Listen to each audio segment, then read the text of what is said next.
Halo adik-adik, shalom buat kita semua. Sebelum kita mendengarkan cerita firman pada hari ini, ada baiknya kami memperkenalkan diri kami terlebih dahulu. Perkenalkan, nama kakak Asyani Lastarida Borusilaban. Kakak Sonia Simanungkali. Halo kakak, Putri Anastasia Bormungkur. Kami dari mahasiswa teologi Universitas Kristen Setyawacana Salatiga.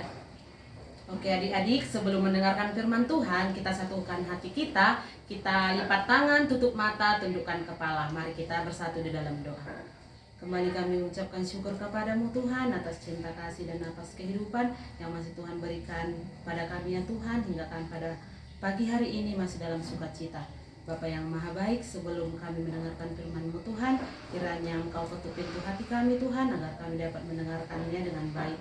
Bapa yang maha baik, kiranya ya Tuhan, firman Tuhan yang akan kami dengarkan nanti bermanfaat bagi kami ya Tuhan, terkhususnya bagi adik-adik sekolah minggu yang akan mendengarkan firman-Mu Tuhan. Bapa, dimanapun adik-adik sekolah minggu berada, kiranya Tuhan menyertai, membimbing mereka Tuhan. Kami percaya Tuhan, mereka Engkau bina, Engkau bimbing dengan baik Tuhan, karena mereka selalu dalam sukacita. Bapa yang maha baik, segala kesalahan kami Tuhan, kiranya Tuhan mengampuni. Terpuji dan termulialah nama-Mu Tuhan, sekarang dan selama-lamanya. Amin. Amin. Oke adik-adik, firman Tuhan untuk kita pada hari ini terambil dari Yesaya 6 ayatnya yang pertama sampai ayat yang ke-8. Kakak bertiga akan membacanya secara bergantian atau responsorial. Yesaya mendapat panggilan Allah. Dalam tahun matinya Raja Uzia, aku melihat Tuhan duduk di atas tahta yang tinggi yang menjulang, dan ujung jubahnya memenuhi bait suci.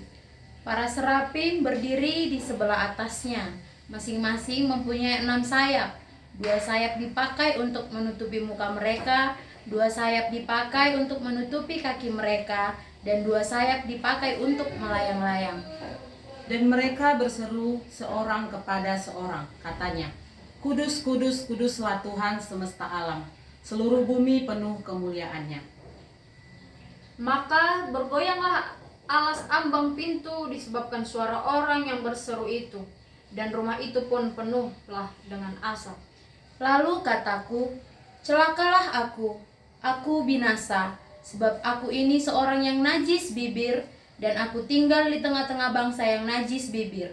Namun mataku telah melihat Sang Raja, yakni Tuhan semesta alam. Tetapi seorang dari para serafim itu terbang mendapatkan aku. Di tangannya ada bara, yang diambilnya dengan sepit dari atas mezbah.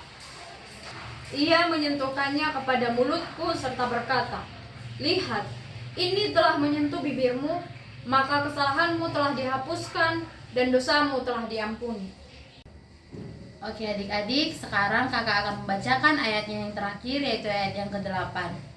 Lalu aku mendengar suara Tuhan berkata, siapakah yang akan kuutus, dan siapakah yang mau pergi untuk aku? Maka sahutku, ini aku, utuslah aku. Demikianlah firman Tuhan. Oke adik-adik, mendengar tentang nats Alkitab hari ini, kakak mau tanya nih, apakah kalian mengenal seorang Yesaya? Seorang Yesaya adalah nabi yang dipanggil dan diutus oleh Allah. Saat itu Yesaya mendapat penglihatan. Dari penglihatan itu apa yang ia lihat? Yesaya melihat ada serafim. Serafimnya itu malaikat yang memuliakan Allah, menguduskan Allah. Serafim tersebut mempunyai 6 sayap. 2 sayap yang menutupi wajahnya, 2 sayap menutupi kakinya, dan 2 sayap menutup melayang-layang di udara. Adik-adik sekolah minggu, saat Yesaya mendapat penglihatan ini, ia merasa ketakutan dan berkata, matilah aku, kenapa aku melihat Tuhan dengan badan yang berdosa? Di tengah penglihatan itu adik-adik sekolah minggu, Yesaya merasa ketakutan bahwa sesuatu yang ia lihat itu adalah sesuatu yang tidak layak, yang tidak harus ia rasakan, sebab ia sadar bahwa ia adalah orang yang berdosa. Namun pada saat ia merasa ketakutan tersebut, seorang serafim menghampiri ia, datang kepada Yesaya dan mengambil bara di atas mezbah serta menyentuhkannya kepada mulut Yesaya sebagai tanda bahwa dosanya telah diampuni oleh Tuhan. Coba adik-adik bayangkan, bara api yang sangat panas diberikan oleh serafim itu kepada Yesaya. Ia menjulurkan bara api itu kepada mulut Yesaya. Namun apa yang terjadi? Serafim itu berkata bahwa dosa oleh Yesaya telah diampuni Tuhan. Ketika Tuhan berfirman kepada Yesaya, siapakah yang mau kuutus sebagai nabi? Tuhan bertanya kepada Yesaya, siapa yang layak, siapa yang ingin mempersembahkan dirinya sebagai nabi? Adik-adik sekolah minggu sekalian, kalian tahu apa itu nabi? Nabi adalah seorang yang mampu melakukan firman Tuhan, seorang yang mampu mengikuti perintah-perintah Tuhan. Apapun aturan Tuhan, ia harus mampu melakukannya. Jadi Yesaya pun saat itu menjawab dan menerima utusan Tuhan. Ia mau menerima utusan Tuhan, walaupun ia sadar terlebih dahulu bahwa ia adalah manusia yang berdosa.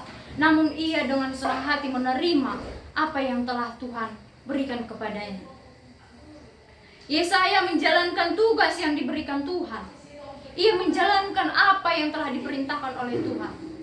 Adik-adik sekolah minggu, yang tentunya yang menjadi seorang yang telah diutus oleh Tuhan, yang tentunya harus melakukan yang terbaik, bukan hanya untuk dirinya, namun untuk kemuliaan Tuhan. Jadi dari cerita Alkitab ini, apa sih yang bisa kita ambil? Apa sih pekerjaan seorang nabi? Apa yang harus dilakukan oleh Nabi Yesaya? Nabi Yesaya menyampaikan kepada bangsa Yehuda yang telah melupakan Tuhan. Pada saat itu, Tuhan tidak senang dengan apa yang telah bangsa Yehuda lakukan. Mereka memuja, menyembah Allah lain, melakukan hal-hal yang tidak diinginkan oleh Tuhan. Maka Tuhan mengutus Yesaya ke dalam bangsa itu supaya bangsa itu bertobat. Bangsa itu mau melakukan apa yang telah diperintahkan oleh Tuhan. Sebagai akibatnya, Tuhan akan membuat bangsa Yehuda dihukum dan bahkan sampai hancur dengan perantaraan bangsa asing. Maka bangsa Yehuda dengan segala tingkah lakunya yang tidak sesuai dengan perintah Tuhan akan mendapat hukuman dari Tuhan. Melalui apa? Mungkin dari bangsa-bangsa lain akan terjadi kekerasan kepada bangsa Yehuda. Oleh karena itu, adik-adik sekolah minggu, dari firman Tuhan ini kita diharapkan oleh Tuhan supaya menjadi anak-anak sekolah minggu yang baik, yang mau menuruti apa yang telah diperintahkan. Kita harus memupuknya dari hal-hal kecil. Yang pertama, menuruti aturan orang tua. Karena anak-anak sekolah minggu itu adalah anak-anak yang patuh, anak-anak yang mampu melakukan apa yang dikehendaki oleh Tuhan. Adik-adik sekolah minggu, kakak mau bercerita satu cerita di mana berkaitan dengan teks Alkitab kita. Adik-adik sekolah minggu, di sebuah kerajaan yang besar ada seorang raja yang memiliki putri. Putrinya tersebut cantik, tidak hanya cantik, tetapi dia baik, sopan, dia selalu menyapa orang-orang di sekitarnya.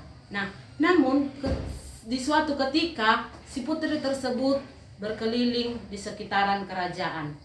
Namun tanpa disadari, si putri tersebut sudah terlalu jauh dari kerajaan tersebut, sehingga ia masuk ke dalam hutan dan tidak menemukan arah pulang.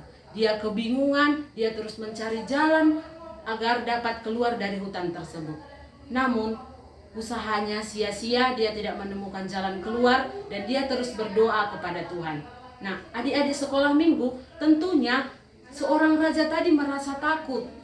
Dia takut kehilangan putrinya tersebut. Nah, karena dia takut, seorang raja tersebut mengutus seseorang untuk mencari putrinya tersebut ke dalam hutan. Karena seorang raja tersebut memiliki banyak harta, memiliki banyak kekayaan, sehingga dia mampu mengutus seorang untuk mencari putrinya. Nah, ketika seseorang ini diutus oleh raja, dia melakukan apa yang diperintahkan si raja tersebut. Dia masuk ke hutan dan mencari putri dari raja tersebut. Dia berkeliling ke hutan, berkeliling, beberapa menit dia menemukan putri dari seorang raja tersebut. Setelah seorang pemuda tersebut menemukan putri dari seorang raja, ia mengajak si putri tersebut pulang. Nah, adik-adik sekolah minggu tahu nggak apa yang dirasakan oleh putri dari raja tersebut? Dia merasa senang, dia bergembira sehingga dia teriak di hutan sepuas-puasnya. Karena apa? Dia beberapa hari telah tersesat di hutan tersebut, tetapi karena berkat bantuan dari seorang pemuda tersebut, dia keluar dari hutan tersebut. Nah, setelah itu mereka sampai ke dalam kerajaan. Seorang raja itu juga menyambut mereka dengan gembira, menyambut mereka dengan senang, karena seorang raja tidak lagi kehilangan putrinya. Nah, adik-adik sekolah minggu, apa yang diajarkan cerita ini untuk kita? Nah, seorang pemuda yang diutus, yang diperintahkan oleh raja, dia mau melakukan dengan baik apa yang diperintahkan si raja tersebut. Nah, adik-adik sekolah minggu, karena si raja tersebut merasa senang, merasa gembira, dia menyayangi seorang pemuda tersebut. Dia memberikan setengah dari hartanya, dia memberikan apa yang dibutuhkan oleh pemuda tersebut. Nah, itu contoh hal positif yang didapat pemuda tersebut. Namun adik-adik sekolah minggu, yang mau kakak ajarkan kepada anak-anak sekolah minggu melalui cerita ini, bukan karena si pemuda tersebut mendapat upah, tetapi karena si pemuda tersebut mau melaksanakan apa yang dikatakan raja, dan dia disayangi oleh raja tersebut. Namun oleh karena itu kehidupannya menjadi lebih baik, dia bersuka cita, dan dia tidak lagi merasa kesusahan. Nah, adik-adik, tadi kita sudah mendengarkan cerita firman yang dibawakan oleh Kak Sonya dan juga Kak Putri. Nah, di sini kakak ingin mengambil kesimpulan, memberitahukan kepada adik-adik bahwa kita sebagai anak-anak harus tetap menuruti segala perintah orang tua kita, karena tidak ada orang tua yang akan menjerumuskan anaknya ke dalam hal yang salah. Adik-adik, kakak harap adik-adik sekolah minggu mau untuk disuruh, mau untuk diperintah oleh orang tua. Contoh kecilnya itu ketika orang tua menyuruh adik-adik untuk mencuci piring, mungkin menyapu rumah, ngepel, ataupun menjaga adik misalnya. Itu merupakan hal contoh kecil yang harus adik-adik bisa terapkan, harus adik-adik bisa laksanakan di dalam kehidupan adik-adik sehari-hari.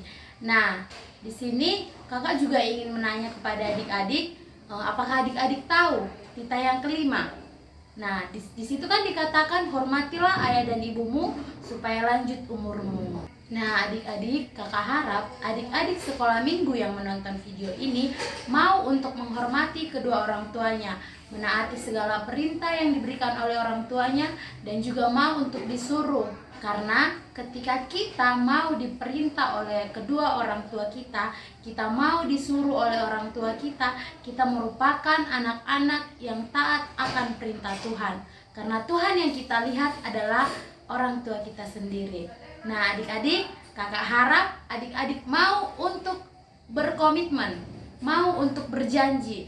Kalau kita disuruh oleh orang tua kita, adik-adik sekolah minggu yang menonton video ini mau untuk mendengarkan segala perintah, segala perkataan orang tuanya, tidak melawan orang tuanya, supaya kita menjadi anak-anak terang di hadapan Tuhan. Amin.